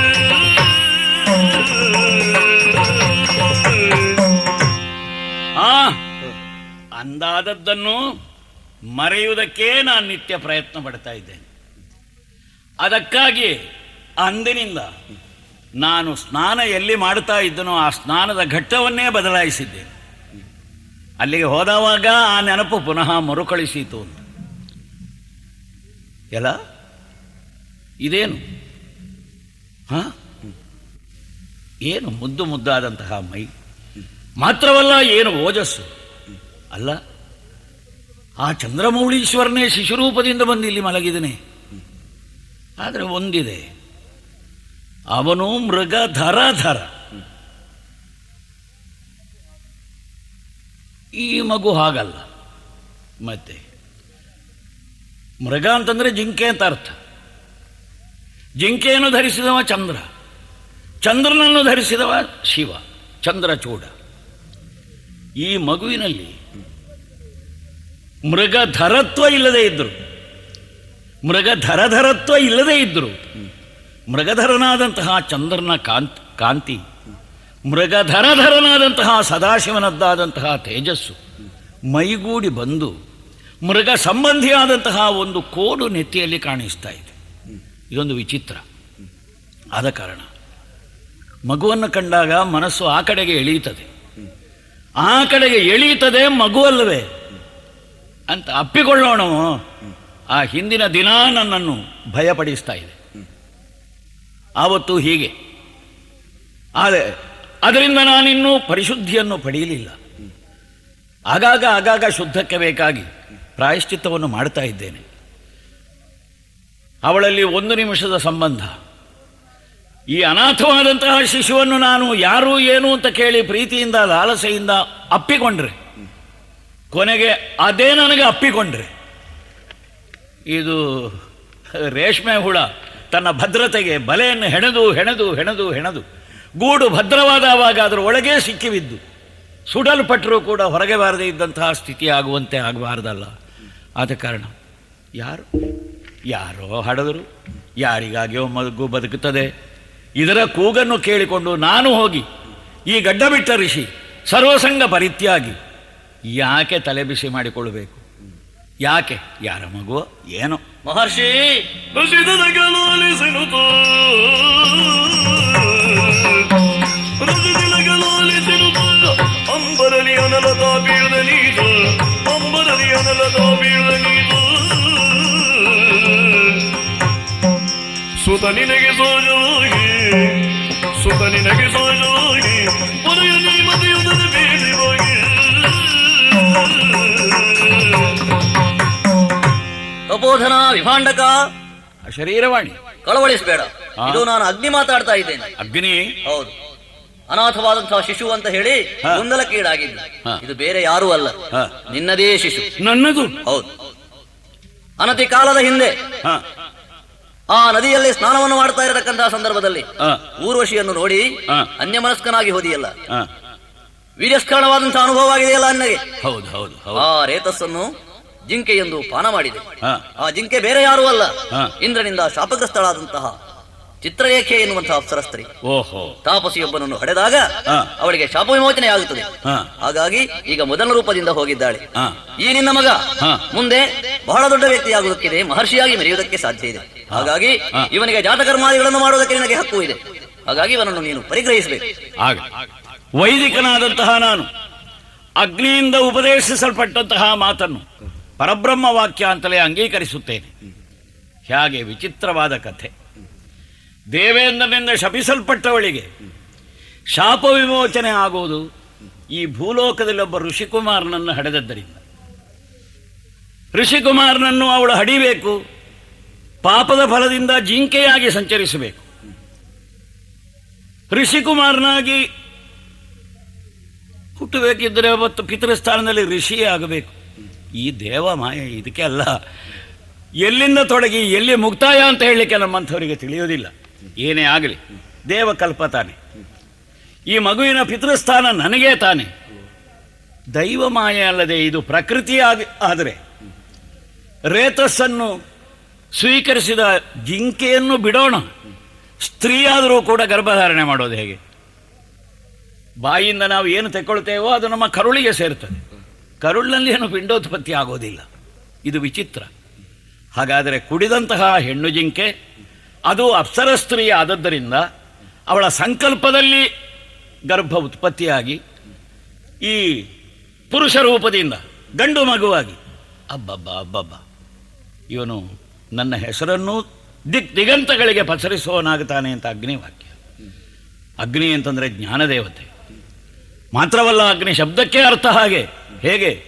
ಅಗ್ರೆ ಅಗ್ರೆ ಅಗ್ರೆ ನಿಯತಿ, ಮೇಲೆ ಮೇಲೆ ಮೇಲೆ ಮೇಲೆ ಅವನು ಕೊಂಡು ಹೋಗ್ತಾನೆ ಪ್ರತಿಯೊಬ್ಬರನ್ನು ಅಂತ. ಹಾಗಾದರೆ ಅಗ್ನಿಯ ವಾಕ್ಯ. ಮಗುವನ್ನು ಎತ್ತಿಕೊಂಡೆ, ಆಶ್ರಮಕ್ಕೆ ಕರ್ಕೊಂಡು ಬಂದೆ.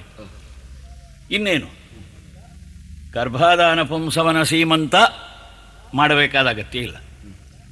ಜಾತಕರ್ಮದಿಂದ ತೊಡಗಿ ಹುಡುಗನಿಗೆ ಸರಿಯಾಗಿ ನಾಮಕರಣ ಇತ್ಯಾದಿ ಇತ್ಯಾದಿಗಳನ್ನು ಮಾಡಬೇಕಾಗಿದೆ. ಅದಕ್ಕಾಗಿ ಹುಡುಗನಿಗೆ ಶರದಿ ಸಿಂಗ ಧರಿಸಿದ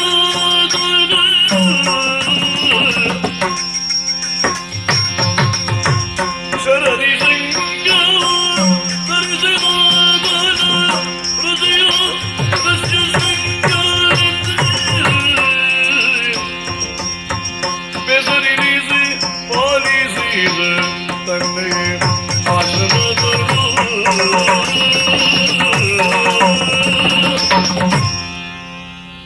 ಈ ಬಾಲಕನಿಗೆ ಋಷ್ಯಶೃಂಗ ಅಂತ ನಾಮಕರಣ ಮಾಡ್ತೇನೆ. ಯಾಕೆ? ಇವನ ತಲೆಯಲ್ಲಿ ಒಂದು ಸಣ್ಣ ಕೋಡಿದೆ.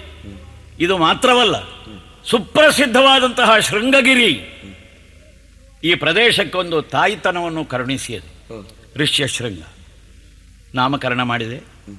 ಸರಿ, ದೈನಂದಿನ ಬೆಳೆದು ಬಂದಿದ್ದಾನೆ. ಇನ್ನೇನು ಮಾಡಬೇಕಾದ್ದು? ಉಪನಯನ ಸಂಸ್ಕಾರ ಒಂದಾಗಬೇಕು. ಈ ಉಪನಯನ ಸಂಸ್ಕಾರದಿಂದ ಜೀವಾತ್ಮನಿಗೆ ಬ್ರಹ್ಮಭಾವ ಬರ್ತದೆ. ಅದಕ್ಕಾಗಿಯೇ ವಿದ್ಯುಕ್ತವಾಗಿ ಉಪನಯನಾದಿ ಸಂಸ್ಕಾರಗಳನ್ನು ಮಾಡಿದೆ. ಗಾಯತ್ರಿ ಉಪದೇಶ ಮಾಡಿದೆ. ಗಾಯತ್ರಿ ಉಪದೇಶ ಮಾಡಿ ಧ್ಯಾನ ಮಾಡು ಮಗನೇ, ಇದನ್ನೇ ಚಿಂತಿಸು, ಯಾವ ದೇವತಾ ನಾಮವನ್ನು ಹೇಳಿದರು, ಯಾವ ಮಂತ್ರವನ್ನು ಹೇಳಿದರು, ಕೊನೆಗೆ ಒಂದು ಶಾಂತಿ ಮಂತ್ರವಾಗಿ ಶಾಂತಿ ಶಾಂತಿ ಶಾಂತಿ, ಇದನ್ನು ಬಿಡಬೇಡ.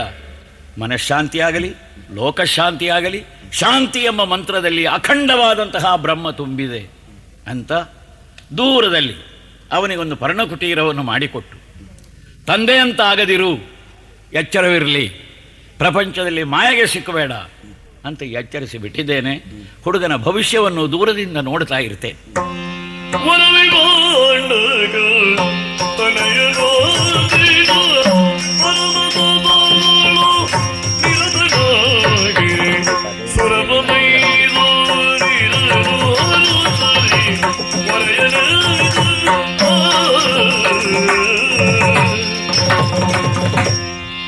ಮಗು ಋಷ್ಯಶೃಂಗ, ಯಾರೋ ನಿನ್ನ ಕಠಿಣತರವಾದಂತಹ ತಪಸ್ಸಿಗೆ ಧ್ಯಾನಕ್ಕೆ ಮೆಚ್ಚಿ ಸ್ವರ್ಗೇಶನಾದಂತಹ ನಾನು ದಿವದಿಂದ ಕೆಳಕ್ಕೆ ಇಳಿದು ಬಂದಿದ್ದೇನೆ ಕಂದ.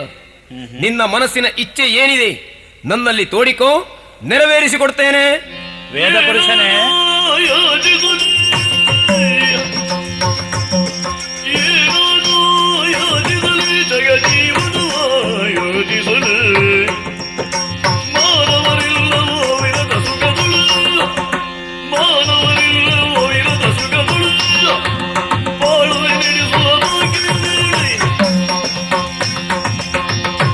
ತ್ಯಾಗವೇ ಬದುಕು. ಮಾನವರ ಕಲ್ಯಾಣಕ್ಕಾಗಿ, ಲೋಕಶಾಂತಿಗಾಗಿ ಪ್ರವರ್ತಿಸುವ ಮಗನೇ, ಇದು ತಂದೆಯವರಿಂದ ನನಗೆ ದೊರೆತ ಉಪದೇಶ. ಹಾಗಾಗಿ ನನಗಾಗಿ ನಾನು ಏನನ್ನೂ ಯಾಚಿಸುವುದಿಲ್ಲ, ಸ್ವಾರ್ಥ ಎಂಬುದಿಲ್ಲ. ನಿನ್ನಲ್ಲಿ ಬೇಡಿಕೊಳ್ಳುವುದಿಷ್ಟು, ಏನು ಯಾವ ಯೋಜನೆಗಳಿದ್ರೂ ಜನರಿಗೆ ಅದರಿಂದ ಕಲ್ಯಾಣವಾಗಲಿ, ಮನುಷ್ಯರು ಯಾವ ಕಾಲಕ್ಕೂ ಕಷ್ಟಕ್ಕೆ ಒಳಗಾಗದೇ ಇರಲಿ, ಸದಾ ಸುಭಿಷ್ಟವು ತುಂಬಿರಲಿ ಅಂತ. ವಿಶಾಲವಾದಂತಹ ಮನಸ್ಸಿನಿಂದ ನೀನು ಆ ರೀತಿಯಾಗಿ ಅಪೇಕ್ಷಿಸುವುದೇನು ಸಾಧು. ಆದರೆ ಋಷ್ಯಶೃಂಗ, ಮರ್ತ್ಯದಲ್ಲಿ ಜನಿಸಿದಂತಹ ಜೀವಿಗಳು ಕಷ್ಟಾಯ ಸುಖವನ್ನು ಅನುಭವಿಸುವಂತಹದ್ದು ಅವರು ಪೂರ್ವಜನ್ಮದಲ್ಲಿ ಮಾಡಿದಂತಹ ಕರ್ಮದ ಫಲದಿಂದಲಾಗಿ. ಆದ್ದರಿಂದ ಆ ರೀತಿಯಾಗಿ ಅನುಗ್ರಹಿಸುವುದಕ್ಕಾಗುವುದಿಲ್ಲ. ಆದರೂ ಕೂಡ ನಿರ್ಮಲ ಮನಸ್ಕನಾದಂತಹ ನಿನ್ನ ಕೋರಿಕೆ ಮೇರೆಗೆ ನಿನಗೊಂದು ವಿಶೇಷವಾದಂತಹ ವರವನ್ನೂ ದಯಪಾಲಿಸ್ತೇನೆ. ಹೇಗೆ? ಯಾವ ಪ್ರದೇಶದಲ್ಲಿ ನೀನು ಅಡಿ ಇಡ್ತೀಯೋ ಆ ಪ್ರದೇಶ ಸಸ್ಯ ಶ್ಯಾಮಲೆಯಾಗಿ ನರ್ತಿಸ್ತದೆ. ಅಲ್ಲಿರುವಂತಹ ಜನ ಜೀವನ ನೆಮ್ಮದಿಯಿಂದ ಸಮೃದ್ಧಿಯಿಂದ ಸಾಗುತ್ತದೆ. ಇದು ನನ್ನ ಅನುಗ್ರಹ ನಿನಗೆ. ಧನ್ಯನಾದ. ಮಾರನಯ್ಯನ ಮಾತು ಮೀರದೆ ಗೋಗುರು ಉದರದಲ್ಲಿ ಹುಟ್ಟಿಯ ದೀರ್ಘಂಸಗೆ ತನ್ನ ಕೂರಲು ತೋರಿ ಆರಿದ ಗಣಕ್ಕೆ ಸರಿದಿದರಿಗೆ ಮಾರನಯ್ಯನ ಮಾತು ಮೀರದೆ ಗೋಗುರು ಉದರದಲ್ಲಿ ಹುಟ್ಟಿಯ ದೀರ್ಘಂಸಗೆ ತನ್ನ ಕೂರಲು ತೋರಿ ಆರಿದ ಗಣಕ್ಕೆ ಸರಿದಿದರಿಗೆ